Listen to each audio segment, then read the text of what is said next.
Hi guys, welcome back to my YouTube channel. To those who have subscribed, thank you so much. To those who are yet, please subscribe. Today we are going to learn an interesting topic on creation of wills. What is a will? A will is a legal document that expresses the testator's wish, and by a testator is a person who is writing the will. A will is a legal document that expresses the testator's wish as to how his property will be managed and distributed in the event of his or her death.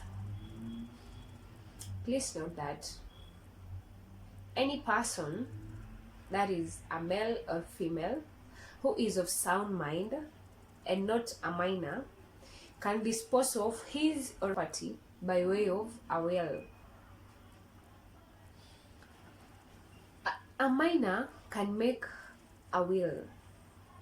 However, that will be rendered invalid unless that minor re-executes another will upon reaching the age of majority.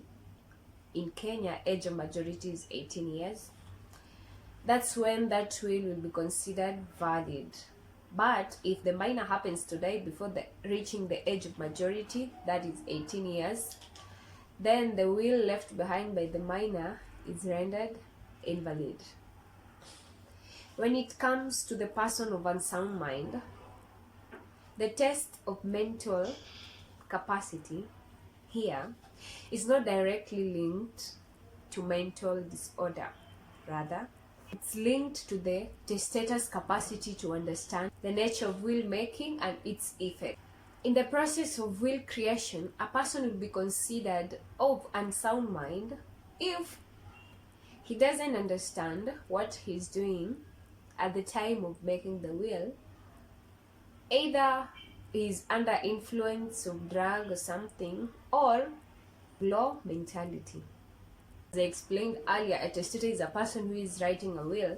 She'll have a sound mind, and by this, the testator should be able to have a recollection of his properties and the people, by people I mean dependents, whom he'll be bequeathing his property. By bequeathing I mean he'll be leaving his property, or rather giving his property to. The will be rendered invalid if the same was made under coercion or undue influence.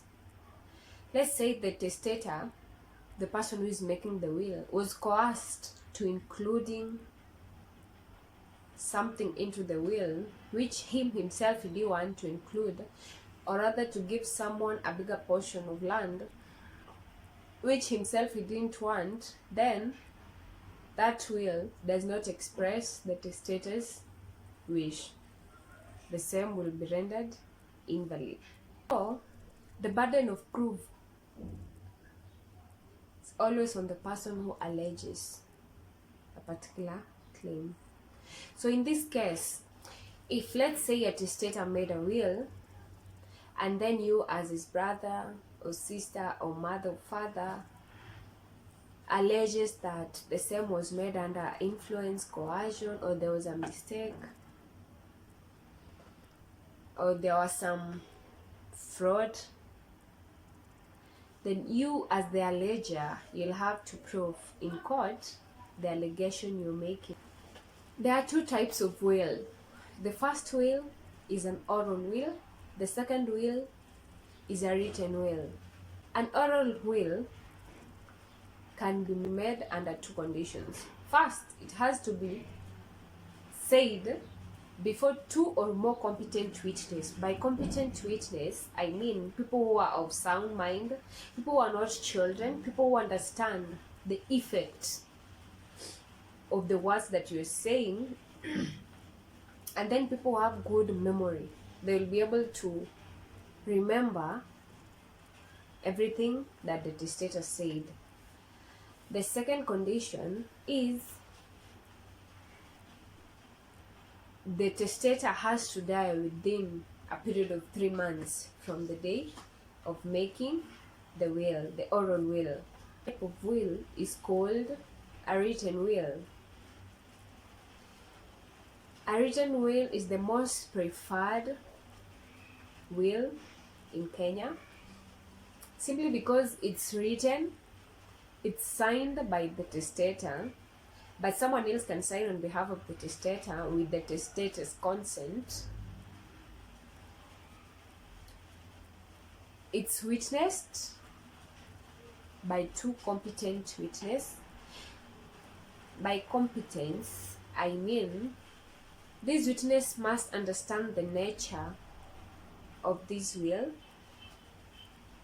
and they have to sign rationale for making a 3 months period in an oral will is that so many things may be forgotten in an oral will. So itself, if it's within, the wills are always made in a state of fear, anxiety, danger, or very, very ill. The testator is very, very, very ill.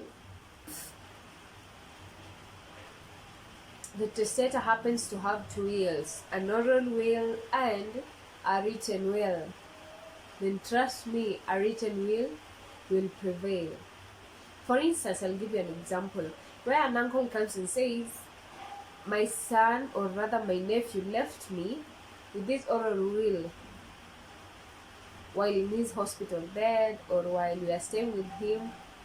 And then the testator's lawyer comes and says, no, but the testator left a written will, and here's the will. Then in such a situation, such a circumstance, the written will shall prevail. See the requirements of a valid will. A valid written will has to be in writing, has to be signed by the testator, the person who is making the will. This person has to be competent in the sense that he's a person of sound mind, he's not a child. This person should understand the nature of making this will, should understand the obligation that he has towards his dependents. This person should also understand the effect and the moral obligation as to sign the will, or someone else can sign on his behalf, but or upon the testator's consent. The testator has to give his consent to the person who will be signing on his behalf, and this person has to understand the nature of making the will. The same written will has to be attested and signed by two competent witnesses. It's always prudent for a person signing on behalf of the testator to write his own name and to indicate that he's signing on the behalf of the testator in the presence of other witnesses. Once that is done, then the will is good to be used in the event of the testator's death. Please note that the testator, or rather the maker of the will, can revoke or change or alter his will at any particular time during his lifetime, as long as at that time he's competent to do that. He's of sound mind. When it comes to revocation, the same capacity that was required during the making is the same capacity, mental capacity, that is required during revocation of the will. Thank you so much for watching, and have a nice time.